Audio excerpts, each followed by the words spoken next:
Hello guys, ayan, andito tayo ngayon sa Pacific Heights. Dito sa Barangay Bukal, sa Cavite. Ito yung RFO, pero palagay ko kukunin na nung buyer natin. May isa pa tayong available dito na duplex. Ayan, ganyan yung mga duplex natin. Same lang naman ang pakagawa dito. Ngayon, i-check natin, meron pa tayong isa na pre-selling. I-check natin ang complete turnover. Ang kagandahan dito sa kanila, ayan, di ba walang parking? Pero, pwede kang mag-park dito sa harap.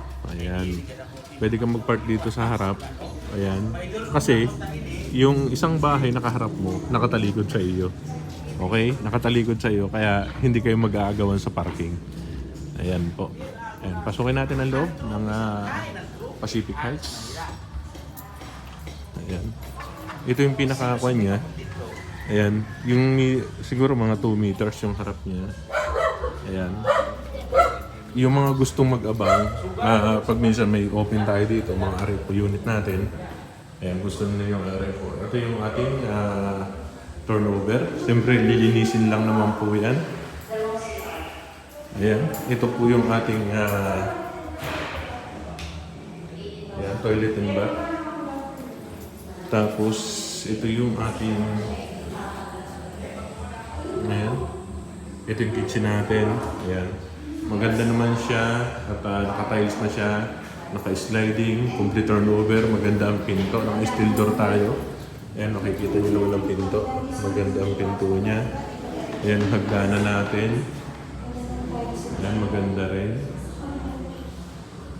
Ayan. Marami na pong nakatira dito at napakalapit dito sa SM. Ayan. Malapit din sa Anyana Antel. Ayan, yung likuan natin pamitang Anyana Antel. Ayan, yung shortcutan natin, malapit na malapit din. Ayan. 2 bedroom, 2 toilet and bath. Ayan.